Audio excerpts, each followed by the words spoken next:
I gotta say, if you love clicky buttons, this has got you covered. We're hitting the point in the console lifecycle where we're starting to see more official Pro controllers come out. The PlayStation 5 already had one released by Scuf. PlayStation themselves have announced their own one called the DualSense Edge coming out early next year.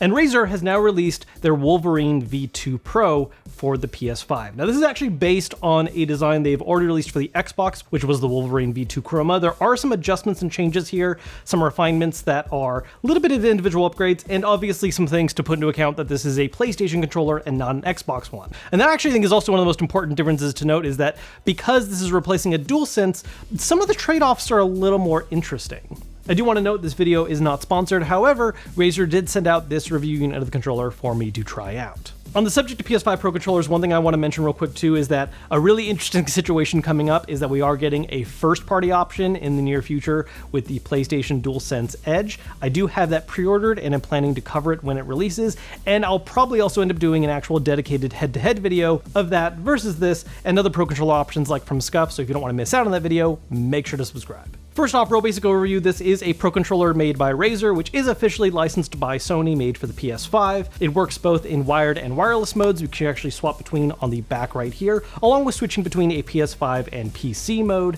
One of the most immediately noticeable differences, aside from some of the exchanges and special features and grip shape, is that unlike the DualSense and many other first-party PlayStation controllers that have symmetrical sticks, this is using an offset stick design. Now, me personally, I'm a fan of offset sticks. I do like that design approach more. I've just always found it to be a little more comfortable for me. So I'm a fan, but I do know that is kind of a weird trade-off for some people. So if you've been looking for an offset option on the PlayStation, this is bringing it. If you like symmetrical sticks, there's one mark against it for you.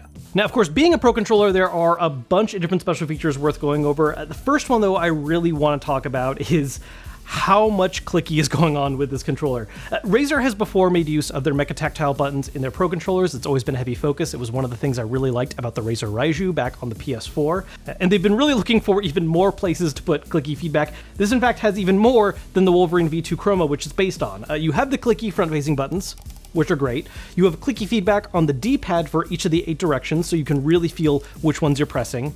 Some of the remappable buttons, in particular the top 2 here between the triggers, have a clicky register. And then even the triggers, obviously you have a traditional full pull when they're not set to it, but then there's an alternate mode you can swap to, which gives it a click. It's a little bit different from the other ones. It's not quite as snappy, but it still gives you that same main benefit of you really feel when you're properly clicking down, and you get that really satisfying sound and pushback afterwards. Personally, I really love that about this controller.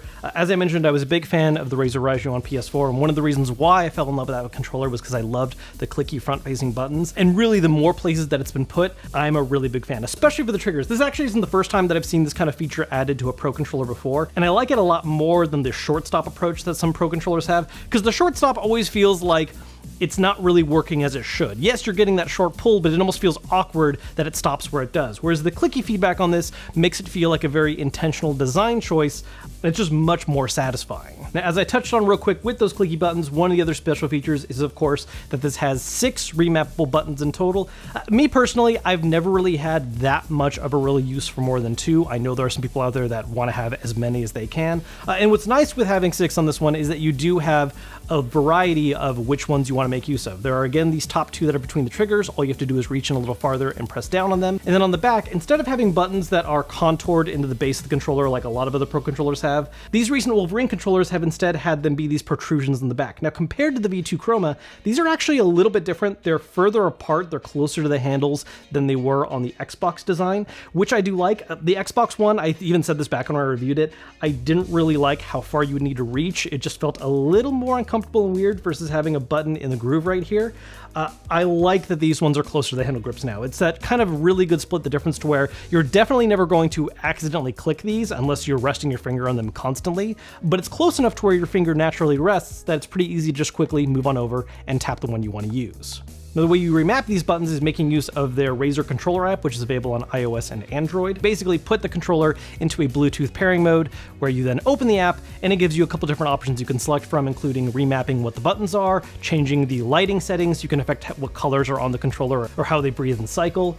And really, one of the most interesting things about this is that along with being able to, map different buttons to the remappables, you can also map a clutch feature to these. What that does is that while you're holding the button that you've programmed, it will adjust the sensitivity of your sticks. So if you're playing a game where you generally want to have, a normal sensitivity on your right stick for aiming, but maybe there's a situation where you want it to be a little more refined and minute, like say fine-tuning your sniping, you can hold that clutch button and it will change the sensitivity of the stick to what you want it to be, so it's either more reactive or a little less. Now, speaking of the clutch features for the sticks, a couple things about them worth noting. I'm just nailing the segues today in this video. Two main things. One, they do have replaceable stick heads. There are two alternative options that you're given aside from the base stock ones on the sticks. One of which is a convex head, which is preferable for some really fast moving stuff on sticks, or the other one is a tall neck, which is beneficial when you want more precise control. One thing that is a bit of a small headache for me, this is just a pet peeve I have with a lot of Pro controllers, there's not really a place to put or store these stick heads. This controller does not come with a carrying case or any place on the controller to store these alternatives. The best choice you have is to just keep the box around and put those stick heads away when you're not using them, which is a place, but not really how I would prefer if there were other options out there, like say an actual carrying case. These sticks do also have non-friction rings, so really satisfying to just spin around. You don't feel any real friction at all. Real nice. One other positive I want to talk about this controller real quick before we get into the negatives is the battery life. It is substantially longer than that of the DualSense controller. Part of this is because it's not making use of certain features that really drain the DualSense battery, like its haptics.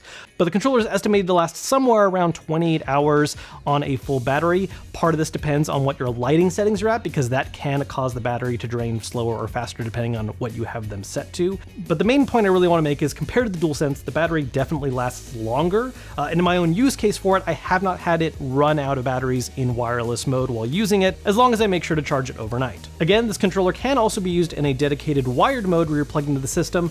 This is one of the things that bothers me slightly about it, the included cable's length. It comes with a 4-foot cable, which is long enough, barely. I really wish it came with a longer cable. In fact, a lot of their past Pro controllers came with longer ones. I'm sure there is some reasoning to this, perhaps the reason being that since this is a competitive-minded controller, most competitive setups are going to be closer to the display and closer to the system, and therefore you don't need as longer of a cable. If anything, a shorter cable is even better because you don't have to cable manage as much. But just having the option to use it further away from my system is something that I would really prefer to have. So not something that make or breaks the whole thing, I just would have liked to have a longer cable. Now, one thing I do want to emphasize with this controller, and it's something that I think is really just a general issue for PS5 Pro controllers in general, is that this doesn't really act as a DualSense replacement. What I mean by that is, with some past systems, there are Pro controllers you could grab where, yeah, it just becomes your daily driver, and that is the controller you're going to be using all the time for that system. Whereas with the PS5 and some of the special features that have been put into the DualSense and are lacking in other controller options, it's really important, I think, to keep in mind that this is not going to be something that's going to be a great fit for every game you play. The real goal for this is your competitive controller. When you're playing games where you're focused just on multiplayer performance, whether that's FPS or fighting games, this is the controller you want to use. Whereas if you're playing stuff that's more single player focused, you might actually really want to put this one aside and swap over to the DualSense. And a lot of that has to do with the special features in the DualSense that are removed in this one. No haptics, no adaptable triggers. There is no speaker or microphone in this either. So what's really funny about that too, by the way, is that the PS5 doesn't detect that you're using a non-DualSense controller for those situations.